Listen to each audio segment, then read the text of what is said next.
how to reach to inner peace according to Islam.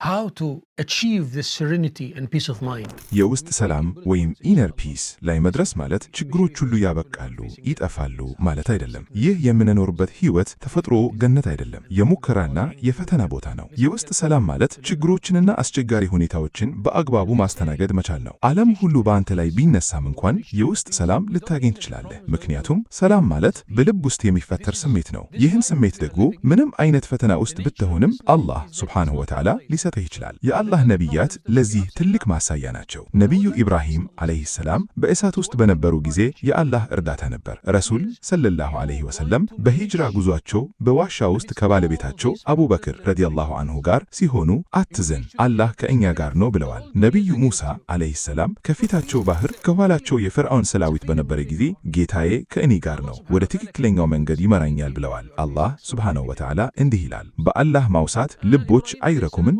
አንዳንድ ጊዜ ሰዎች አላህ እንደተቆጣቸው ወይም መጥፎ እንደሚያደርግባቸው ያስባሉ። ይህ ስለ አላህ ያላቸው ግንዛቤ የተዛባ በመሆኑ የሚመጣ ነው። አላህ እንዲህ ይላል፣ ያ በጌታችሁ ላይ የተጠራጠራችሁት የክፋት ጥርጣሬያችሁ ነው ያጠፋችሁ። በሐዲስ እንደመጣውም ማንኛውም ሰው በወሰነ ነገር የተደሰተ ወይም የወደደ አላህም በእሱ ላይ ይደሰታል። በምዕራባውያን አገራት ከፍተኛ ገቢ፣ የቅንጦት ኑሮና የተትረፈረ ነገር ቢኖርም ራሳቸውን የሚያጠፉ ሰዎች ቁጥር ግን በጣም ከፍተኛ ነው። ለምን? ምክንያቱም መረጋጋትና ሰላም ያለው ከቁስ ነገር ጋር በተገናኘ ሳይሆን ከአላህ ጋር በተገናኘ ነው። አላህን ያገኘ ሁሉ ምን አጣ? አላህን ያጣ ደግሞ ምን አገኘ? አንድ ሰው እንዲህ አለ፣ በአንተና በሰዎች መካከል ያለው ግንኙነት ቢበላሽም ግድ የለኝም፣ ነገር ግን በአንተና በአላህ መካከል ያለው ግንኙነት የተስተካከለ ከሆነ ሁሉም ነገር ቀላል ነው። ወንድሞቼ ኑሮአችንን ከአላህ ጋር እናስተካክል። አላህ ገፋር፣ መሐሪ፣ ረሂም፣ አዛኝ፣ ሰቡር፣ ታጋሽ ነው። ማንኛውንም ነገር ለአላህ ተወው፣ ተፍዊድ። እሱ ለእኛ የሚሻለውን ያውቃል። ሂዳያ በአላህ እጅ ነው። አንተ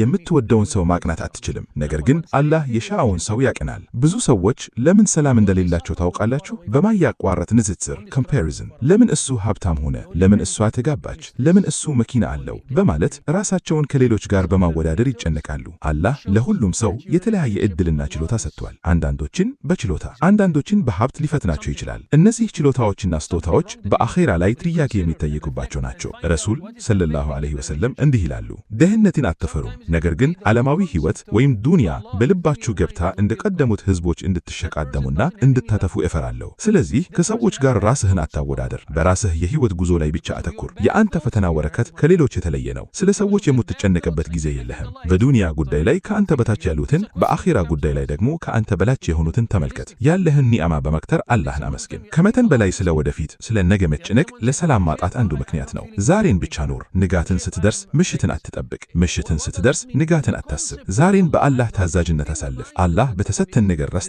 ለነገው ጉዳያችንን ለእሱ አደራ ብናሳልፍ እውነተኛ የውስጥ ሰላም እናገኛለን። የመጨረሻውና ዋናው ነገር አላህን ማውሳት ነው። ነቢዩ ሙሐመድ ሰለላሁ ዐለይሂ ወሰለም የሚከተለውን ዱዓ ያዘወትሩ ነበር። አላሁም በአንተ መገናኘት የምታምን፣ በአንተ ውሳኔ የምትረጋ፣ በሰጠኸኝ ነገር የምትበቃ ነፍስ ስጠኝ። እንዲሁም አላሁም ሃይማኖቴን አስተካክልልኝ፣ ይህ የሁሉ ነገር መጠበቂያዬ ነው። ዱንያዬንም አስተካክልልኝ፣ በእሷ ኑሮዬ አለችና፣ አኺራዬንም አስተካክልልኝ፣ መመለሻዬ ወደ እሷ ነው። አላህ ዱንያን የሙከራ ቤት እንጂ የሽልማት ቤት አላደረጋትም። ስለዚህ በችግር ውስጥ ስንሆን በአላህ ላይ ያለንን እምነት በማጥበቅ ከእሱ መልስ በመጠበቅና ዱዓ በማድረግ ሰላም እንፈልግ። አላህ ሁላችንንም ውስጣዊ ሰላም ይስጠን። አሚን። And protection, and may Allah subhanahu wa ta'ala grant you that peace of mind. Ameen, ameen ya Rabbal Alameen.